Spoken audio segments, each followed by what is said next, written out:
Ya Rasulullah, di depan ada malaikat Israel mau masuk. Kata Rasulullah, boleh masuk, silakan.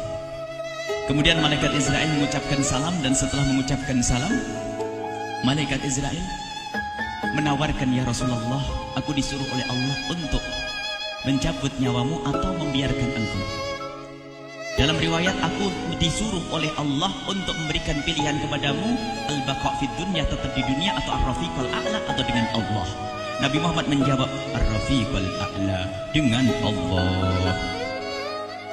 Kemudian setelah itu Nabi Muhammad berdoa agar umatnya selamat. Setelah ada jaminan umatnya selamat, malaikat Israel, sudahlah, cabut nyawaku kalau memang sudah waktuku. Mulailah Nabi Muhammad dicabut nyawa beliau oleh malaikat Israel.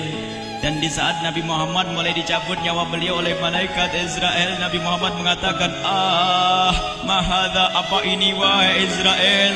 Malaikat Israel kemudian menjawab, ya Rasulullah, itu adalah sakaratul maut, itu adalah sakitnya di dalam kematian.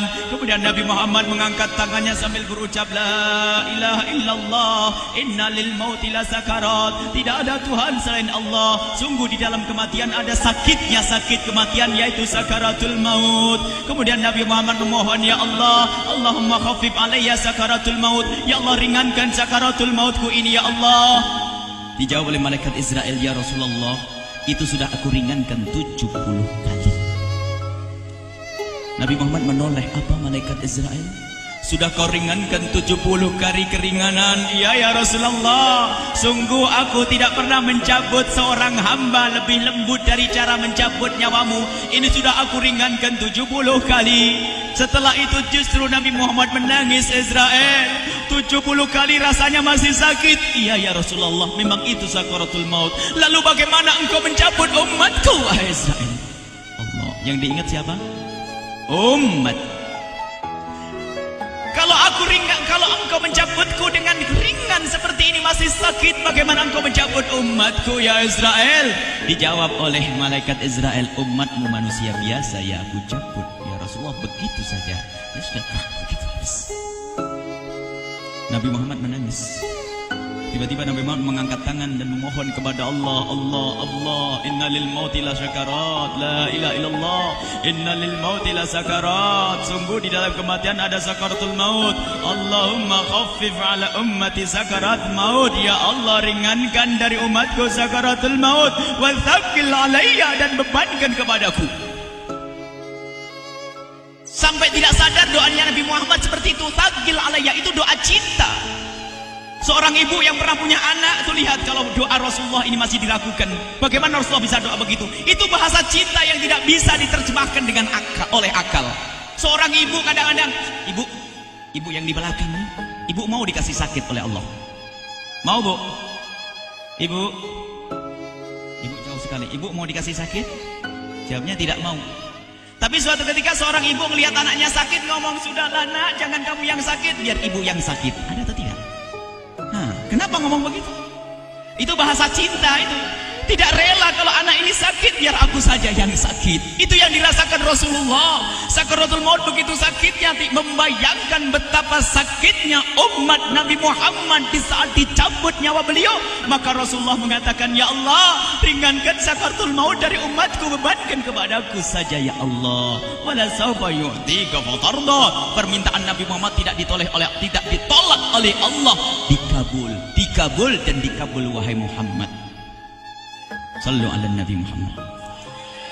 Dan benar, sakaratul maut kita ditahan oleh Rasulullah, ditanggung oleh Rasulullah, sehingga digambarkan oleh Imam Bukhari di saat Nabi Muhammad dicabut nyawa beliau, Siti Aisyah yang ada di situ. Rasulullah berada di pangkuan Siti Aisyah, yang saat itu Siti Aisyah melihat keringat dingin keluar dari kening Rasulullah. Siti Aisyah tidak pernah melihat keringat keluar seperti itu.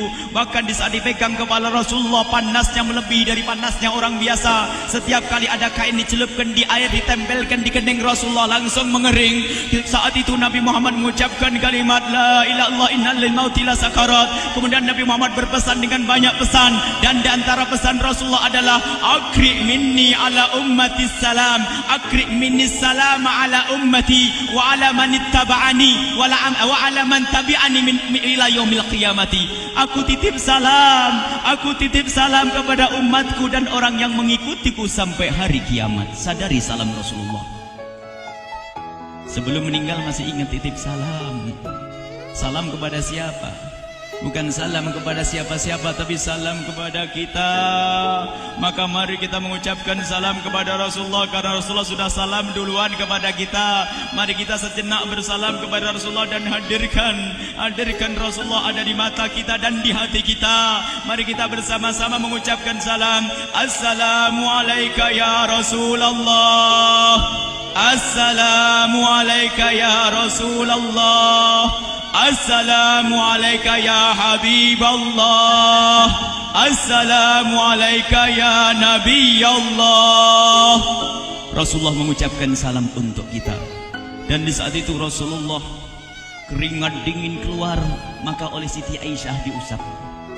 Oleh Siti Aisyah diusap, bayangkan saat itu Nabi Muhammad di pangkuan Siti Aisyah dan diusap oleh Siti Aisyah. Siti Aisyah berkata, keringat Rasulullah mengucur deras hingga aku usap, dan aku usap dengan tangannya Rasulullah. Diusap dengan tangannya Rasulullah. Siti Aisyah memegang tangan Rasulullah sendiri yang digunakan untuk mengusap keringat Rasulullah. Sahabat bertanya, Aisyah, kenapa harus dengan tangan Rasulullah tidak dengan tanganmu? Lihat jawab Siti Aisyah, karena tangan Rasulullah lebih lembut dari tanganku. Sallu ala Nabi Muhammad. Masih sempat nyanjung itu sahabat Nabi. Dalam keadaan begitu masih menyadari kelembutan tangan Rasulullah, jasad Rasulullah, kemuliaan Rasulullah sallallahu alaihi wasallam. Dan aku lebih menginginkan bahwasanya yang menyentuh jidat Nabi Muhammad adalah tangan yang paling mulia di dunia dan di akhirat. Siti Aisyah enggak berani menyentuhkan. Pengennya yang disentuhkan di kening Rasulullah adalah tangannya Rasulullah sallallahu alaihi wasallam. Kemudian setelah itu Nabi Muhammad merasakan sakit yang sangat untuk kita. Kemudian Nabi Muhammad mengangkat tangan tinggi-tinggi mengucapkan la ilaha illallah innalil mauti lasakarat. Tiba-tiba tangan itu semakin turun dan ditangkap oleh Siti Aisyah. Dan di saat tangan itu jatuh di tangan Siti Aisyah, kemudian tiba-tiba paha Siti Aisyah merasakan berat kepala suci Rasulullah. Dan saat itu Siti Aisyah sadar bahwasanya Rasulullah sudah kembali kepada Allah Subhanahu wa taala. Sallu ala Nabi Muhammad. Siti Aisyah bingung di saat melihat seperti itu. Ditaruh pelan-pelan wajah Rasulullah sambil menangis lalu berkata, Rasulullah sudah meninggal. Para sahabat Nabi pada bingung. Sayyidina Ali tiba-tiba terduduk, nggak bisa berdiri. Sayyidina Uthman nggak bisa ngomong. Ada orang Sayyidina Zaid berkata, aku baru melihat Rasulullah. Setelah ini aku tidak mau melihat lagi selain Rasulullah. Ya Allah, butakan mataku. Aku tidak ingin aku kotori mataku dengan selain Rasulullah. Dan dibutakan oleh Allah. Bermacam-macam kejadian saat itu. Madinah heboh luar biasa dengan meninggalnya Rasulullah sallallahu alaihi wasallam. Dan sungguh meninggalnya Nabi Muhammad adalah menghidupkan hati yang mati kalau orang faham. Tiba-tiba Sayyidina Abu Bakar datang. Setelah Sayyidina Umar mengatakan, siapa yang mengatakan Muhammad meninggal akan aku penggal lehernya. Jangan seperti orang-orang Nabi Muhammad sekarang lagi pergi seperti waktu Musa pergi kepada Tuhannya, kepada Allah, nanti akan kembali kepada kita. Muhammad belum meninggal.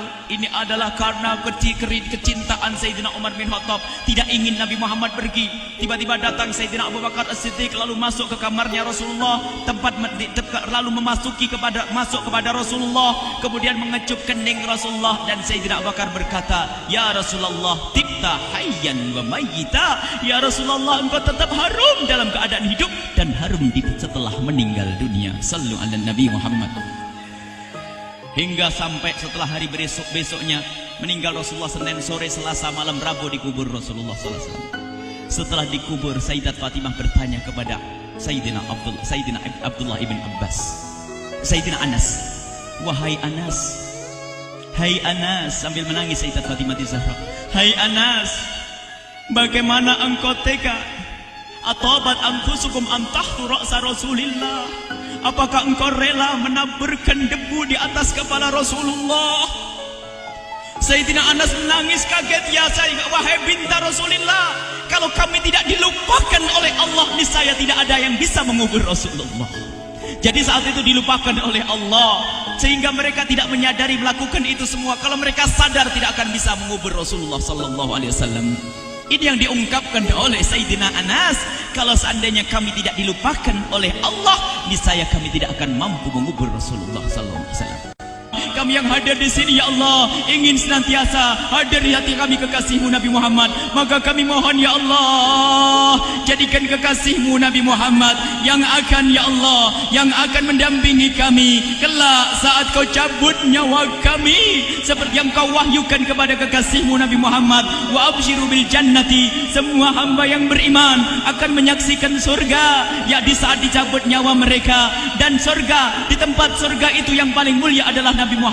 Maka kami mohon, ya Allah, saat Kau cabut nyawa kami, ya Allah, hadirkan Nabi Muhammad di hati kami, ya Allah. Dan kami mohon, ya Allah, saat di alam barzah nanti, ya Allah, saat yang sangat mengerikan itu, ya Allah, kami mohon hadirkan kekasih-Mu Nabi Muhammad, sehingga kami tidak takut dan gentar lagi dengan malaikat mungkar nakir. Dan ya Allah, kami mohon di saat di padang mahsyar nanti, ya Allah, hadirkan kekasih-Mu Nabi Muhammad. Jadikanlah kekasih-Mu Nabi Muhammad yang akan menemani kami dan akan membonceng kami, membawa kami ke telaga Kausar. Lalu kami diberi air minum dari air telaga Kausar hingga kami tidak akan haus selama-lamanya. Ya Allah, jadikan kekasih-Mu Nabi Muhammad yang akan menemani kami di saat kami menyeberang Siratal Mustaqim hingga kami tidak akan terjerumus ke neraka Jahanam. Dan jadikan kekasih-Mu Nabi Muhammad yang akan kami saksikan setiap saat di surga-Mu, ya Allah. Ya Allah, jadikan kekasih-Mu Nabi Muhammad yang senantiasa, ya Allah, kami lihat kelak di surga. Dan jadikan ucapan kami di akhir hayat kami kelak adalah, ya Allah, adalah kalimat agung dan mulia, La ilaha illallah Muhammadur Rasulullah. La ilaha illallah Muhammadur Rasulullah. La ilaha